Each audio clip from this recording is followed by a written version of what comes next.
Now, one of the top critics of the administration's handling of the entire situation in Syria, Arizona Republican Senator John McCain. Senator McCain, thank you very much for joining us. I know you want to unpack some of the things you heard from Secretary Kerry, but first I want to ask you, if the vote were held tomorrow, would it pass in the United States Senate, and are you in a position now to support this authorization?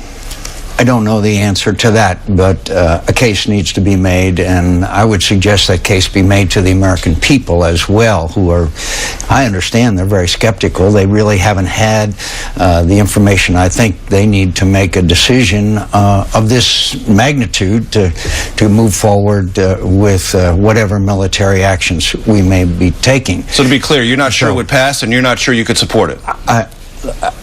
We're in a bit of a dilemma here, because I think Senator Lindsey Graham and I and others will be wanting a strategy, a plan, rather than just we're going to launch some cruise missiles and that's it. And you even worry more when the president's chairman of the Joint Chiefs says, well, it doesn't matter when we strike. Well, that's not a military action then, that's a symbolic action. So we need to have a strategy and a plan, and that plan, in our view, the best way to eliminate the threat of Bashar Assad's continued use of chemical weapons, and by the way, we know he's used them a number of times before, would be the threat of his removal from power. And that, I believe, has to be part of what we tell the American people. But finally, the consequences of the Congress of the United States overriding a decision of the President of the United States of this magnitude are really very, very serious. And already we're sending a bad signal to Iran, to North Korea, to Bashar Assad. But if we overrode the President's decision and did nothing, then, that sounds like you're a conditional yes. No, I want to see the plan and a strategy that this will achieve some goals that we need to achieve. But I also am aware of the failure of Congress to endorse this plan, that the signal that it sends to the world in a very dangerous world where we've also lost enormous credibility. You mentioned the Syrian Free Syrian Army. I can tell you their morale has been devastated. Bashar and his people are euphoric. The Iranians are happy.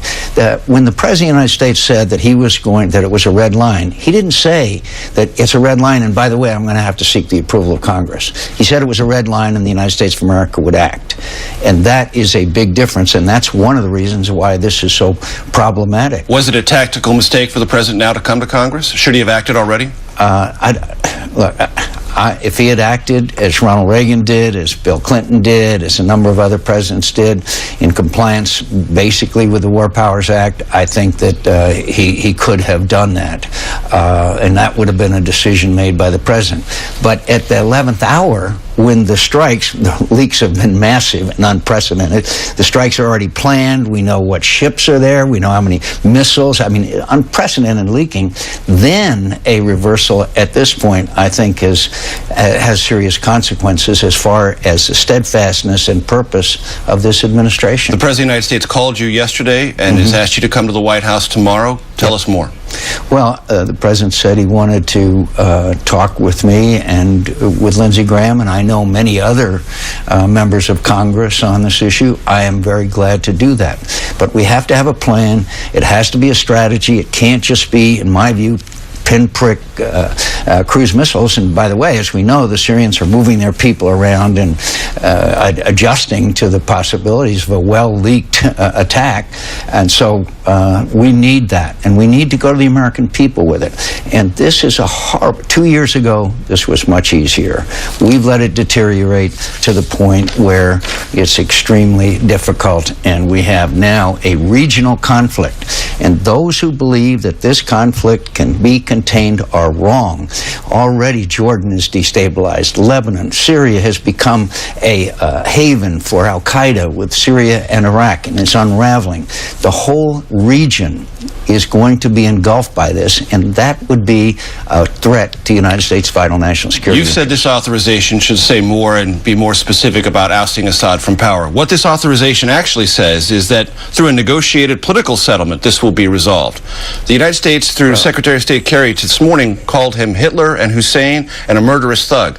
Based on your experience with history, do those types of people negotiate their own absence from power? And is that a credible approach to this matter?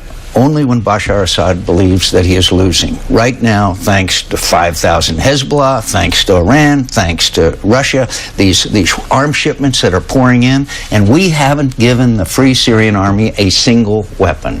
I mean, this is shameful. It's shameful. While 1 million children are now refugees. So to be precise, do you believe this authorization should be redrafted? No. I don't. Say things more explicit about arming the opposition and ousting Assad from power. I'm not sure exactly how the resolution should be written, but I do know it should have room for us to provide assistance to those who are struggling against overwhelming odds right now, including chemical weapons attacks. And do you think that is part of the implied message an authorization from Congress would breathe, that it would give the president more latitude than he currently thinks he has to do whatever is necessary to win the Syrian war for the opposition? What it should say is that we have a plan and a strategy, and we have not had one for the last 2.5 years. And you don't believe there's one currently? Of course not. Of course not. I mean, when the only thing we've given these brave people who are dying by the droves, MREs that are about to expire, that's the kind of assistance, while the arms shipments are flown in every single day from Iran and from Russia. By the way, the ones from Iran over Iraq.